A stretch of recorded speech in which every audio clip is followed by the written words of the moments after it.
दिल को इतना बिगाड़ रखा है, दिल को इतना बिगाड़ रखा है, मानता ही नहीं मनाने पर।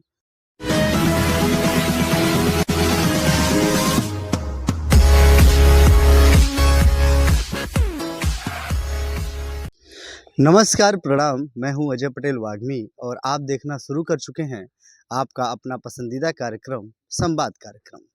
संवाद कार्यक्रम की आज की कड़ी में हमारे साथ जो मेहमान हैं उनका परिचय उनकी ही दो पंक्तियों से कि मेरे मस्तिष्क में केशव बिराजो, मेरे मन में महाभारत छिड़ी है। इस रचना के माध्यम से पूरे देश में खूब ख्याति बटोर रहे प्रखर पुंज जो कि बिहार की धरती से आते हैं, कैसा इनके साहित्यिक जीवन का है ताना बाना, जानने समझने के लिए आइए बात करते हैं प्रखर जी से। बहुत बहुत स्वागत है प्रखर जी आपका संवाद कार्यक्रम में।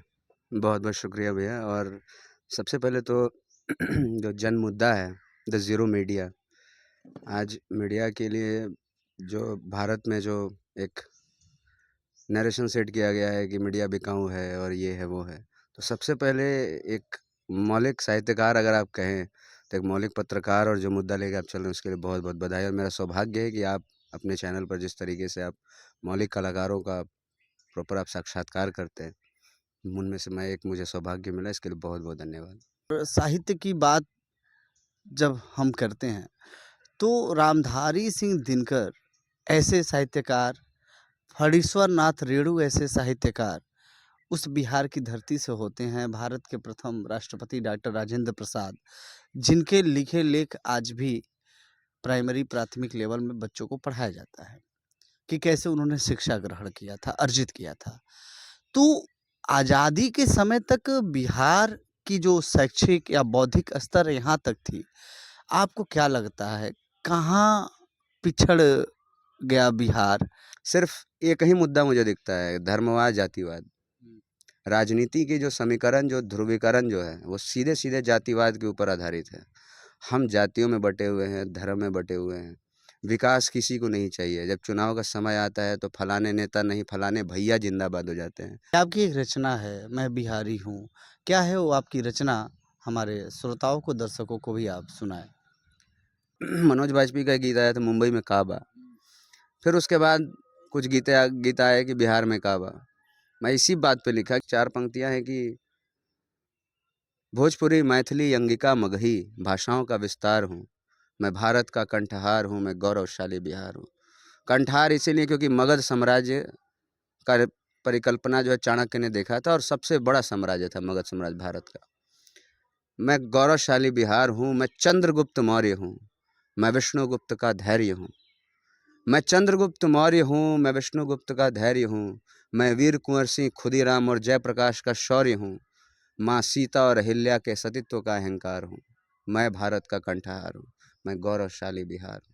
आप जब इस तरीके की रचनाएं लिखते हैं तो क्या ऐसा नहीं माना जाए कि वर्तमान समय के साहित्यकार अपने आप को एक विशेष क्षेत्र से जोड़ के संकुचित करना चाहते हैं, जबकि एक समय था कि जो रचनाकार थे उनकी रचना धर्मिता जो थी बड़ी व्यापक हुआ करती थी। आपके परिपाटी से आते हैं बाबा नागार्जुन, उनके साहित्य पे अगर जब नज़र जाती है, दृष्टि जाती है, तो क्या ही तपस्वी की तरह उन्होंने अपने जीवन को जिया है। और फिर उनकी साधना उनके काव्य में, उनकी रचना में दिखती है। प्रखर पुंज की काव्य पर जब हमारी टीम नज़र दौड़ाती है तो पता चलता है, आप महाभारत के दृष्टांत उठाते हैं, महाभारत के पात्रों से आप के कलम में इतनी बेचैनियाँ हैं कि आप उनसे कुछ कहलवाना चाहते हैं। कितना कुछ सदियों से लिखा जा रहा है महाभारत रामायण पे, कितनी टीकाएँ आई हैं, गीता प्रेस कितना कुछ कर रहा है, फिर भी आपको कौन-सा ऐसा विन्यास लग जाता है? और संक्षेप में आप अपनी रचनाओं पर विशेष करके बल देते हुए बताइएगा, जिससे हमारे दर्शक जान सकें कि प्रखर पुंज की कलम, वेद व्यास की कलम के कौन से हिस्से छूट गए हैं, जिसे प्रखर पुंज की कलम के अंदर वो व्याकुलता है जो कहना चाहती है? सबसे पहले तो आपने जो प्रश्न किया उस प्रश्न में ही उत्तर था कि बाबा नागार्जुन साधक कलाकार कभी भौतिक सुख के लिए अगर कोई कला को अगर समन्वय कर रहा है, कला का संचय कर रहा है, तो कभी वो कला निधि नहीं बन सकती है। वो कला फिर बिकाऊ ही होती है। आप बाबा नागार्जुन की बात करें, बाबा नागार्जुन जैसा जीवन, रामधारी दिनकर, राष्ट्रकवि दिनकर जैसा जीवन, उनके संघर्ष, आप जितने बड़े लोगों को, ऐतिहासिक लोगों को देखिए, गौरवशाली इतिहास उसी का होता है जिसका संघर्ष मतलब अद्वितीय होता है। आज जो रचनाकार और कलाकार हो गए हैं वो सीधे सीधे पैसा, शोहरत, ख्याति, ये तीन चीज़ें, माने भौतिक चीज़ों से के इर्द गिर्द ही उनकी पूरी भूमिका है। और कला पूरी पूरी साधना की चीज़ है, तब उसकी ही कृपा है। मेरा चिंतन, मैं समझता हूँ कि शुरू से जो जिस भूमि से आता हूँ, दिनकर और इन लोगों ने अपने अपने समय में सर्वकालिक रचनाएं होनी चाहिए। आजकल लोग नेताओं को प्रशंसा के लिए कविताएं लिख देते हैं, चालीसा लिखते हैं, महिमा मंडित करने के लिए लोग रचनाएं, काव्य कृतियाँ करते हैं। तो रचनाएं सर्वकालिक होती हैं, कवि भूत वर्तमान भविष्य तीनों देखता है। और अगर विचारशील नहीं है कोई कवि, चिंतन नहीं, चिंतन क्या होता है कि जब आप चीज़ें पढ़ते हैं तो महाभारत, गीता, रामायण, पुराण, ये हमारे सिलेबस हटा के इसको धार्मिक पोथी का नाम दे दिया गया कि इसको बस आरती दिखाना है, दीपक दिखाना है। अगर आप शास्त्र पढ़ ले तो अपने आप में एक ब्रह्म है।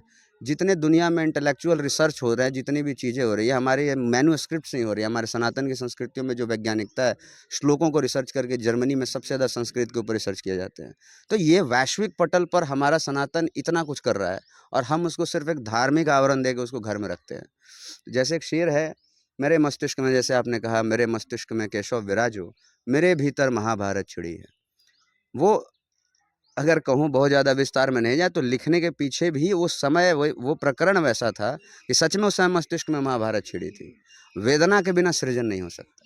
जब तक आप उसको जिएंगे नहीं, आप उसका सृजन नहीं कर सकते। और सृजन भी आप करते नहीं हैं, आप निमित्त होते हैं सृजन करने के। हाल में आपकी एक और रचना बड़ी लोगों के बीच में लोकप्रिय हो रही है। जो भी सोशल मीडिया के थ्रू लोग जुड़े हुए हैं, बहुत ज़्यादा एक दूसरे को शेयर कर रहे हैं आपकी रचनाओं को। कभी-कभी ऐसा होता है कि रचनाकार का नाम गायब होता है, लेकिन रचनाएँ घूमती रहती हैं और इसको लेकर आपसे एक विवाद भी जुड़ा हुआ है। तो हम विवाद पे नहीं जाएँगे, हमारा कार्य है शुद्ध, साफ साहित्यिक चीज़ों को पहुँचाना लोगों के बीच में।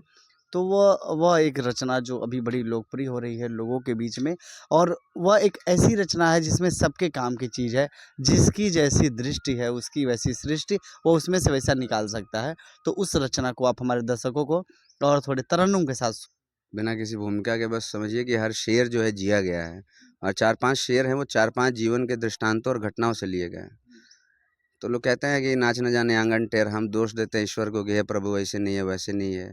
तो नाच न जाने आंगन टेढ़ पे ही है कि तीर लगता नहीं निशाने पर, तीर लगता नहीं निशाने पर, तीर लगता नहीं निशाने पर, और इल्जाम है ज़माने पर, और इल्जाम है ज़माने पर, दिल को इतना बिगाड़ रखा है, दिल को इतना बिगाड़ रखा है, मानता ही नहीं मनाने पर।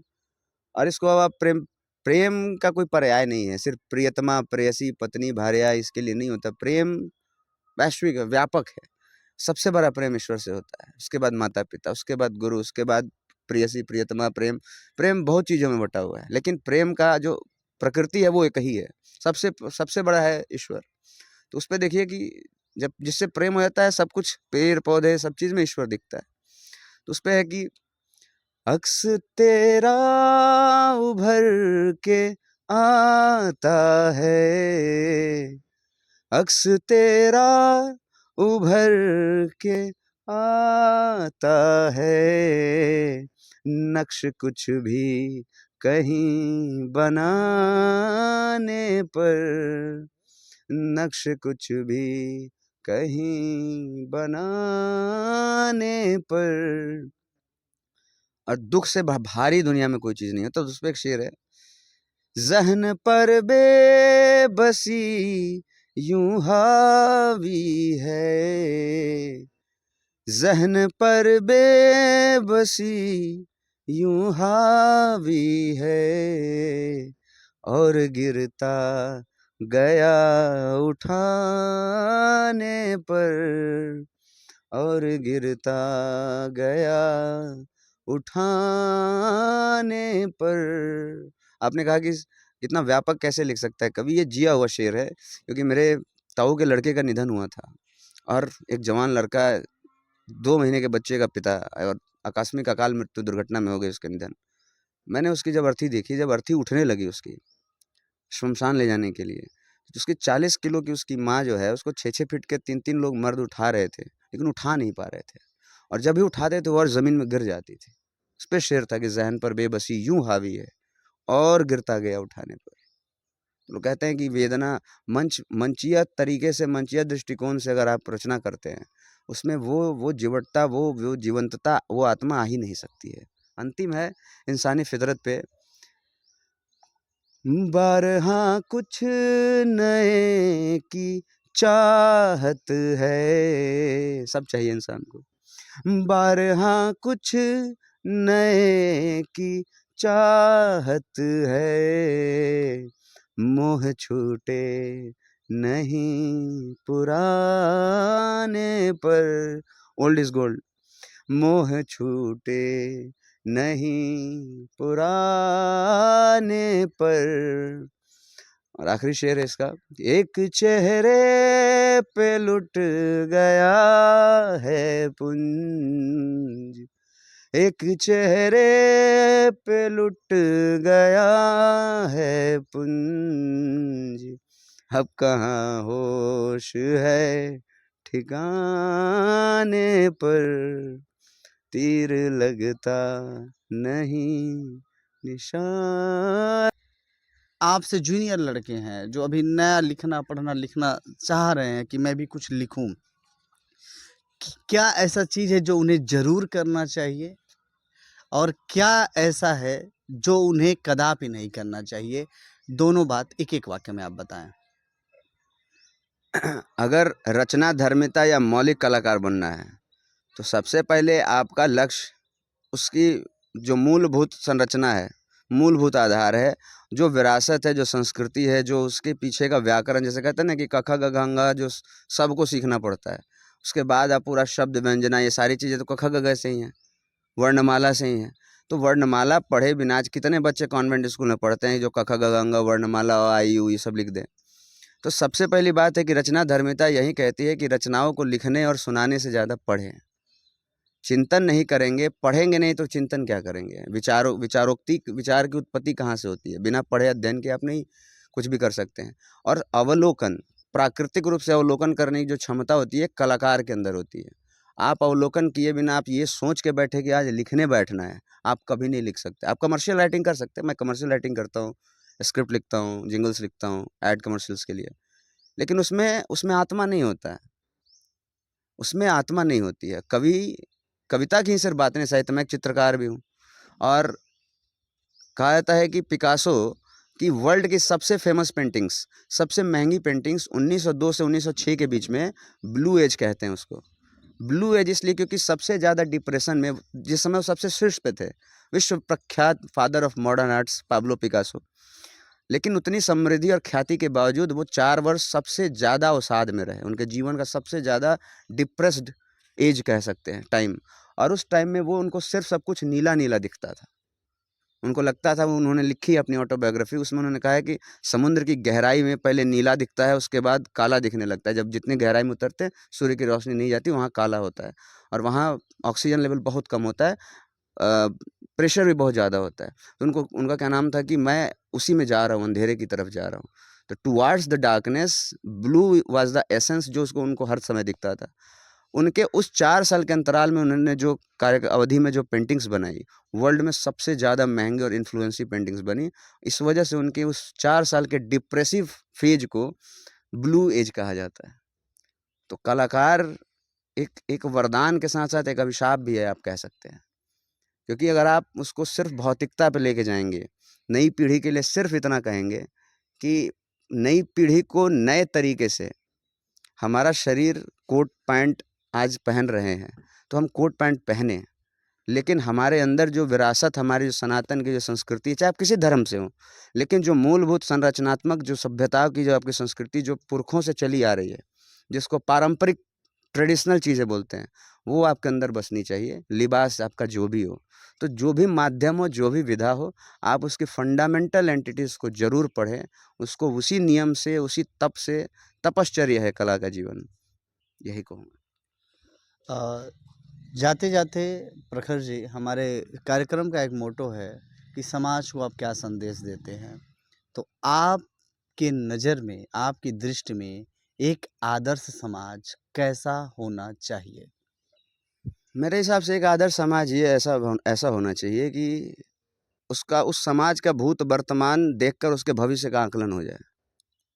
एक पंक्ति में अगर ये बात कही जाए, तो उसके अतीत से उसका वर्तमान और वर्तमान से भविष्य का आकलन हो जाए। और समाज, एक अच्छा समाज वही होता है, हमारा सनातन कहता है, हमारे ग्रंथों में कहा गया है कि सर्वे भवन्तु सुखिनः, सर्वे सन्तु निरामया, सर्वे भद्राणि पश्यन्तु मा कश्चित् दुःख भाग् भवेत्। किसी को भी दुःख ना हो, सभी सुखी रहें। तो एक सच्चे अच्छे समाज में सुख ही तो सभी अंततः जो ध्येय है सुख प्राप्ति है। अब सुख कई तरीके के होते हैं, भौतिक सुख, अगर किसी एक सुख को अगर आप प्रेफ़रेंस देंगे, तो मूलभूत जो आत्मिक सुख है, उससे आप वंचित हो जाएँगे। तो समाज वैसा हो जिससे आने वाले समाज को प्रेरणा मिले, ना कि शाप का दंश भोगना पड़े। अगर किसी एक सुख को अगर आप प्रेफ़रेंस देंगे, तो मूलभूत जो आत्मिक सुख है, उससे आप वंचित हो जाएँगे। तो समाज वैसा हो जिससे आने वाले समाज को प्रेरणा मिले, ना कि शाप का दंश भोगना पड़े। तो यह थे हमारे साथ देश के प्रख्यात शायर और जिनके रचना के आलोक से हिंदी साहित्य धीरे-धीरे अलौकिक हो रहा है और अभी यह अपनी कलम की धार से और भी देश की प्रमुख घटनाओं पर, इतिहास के कुछ प्रमुख तथ्यों पर और धार्मिक कुछ प्रसंगों पर क्या लिखते हैं, वह देखना बाकी है। ऐसे ही और कार्यक्रम के लिए बने रहिए जनमुद्दा पर, देखते रहिए संवाद कार्यक्रम। बहुत-बहुत धन्यवाद।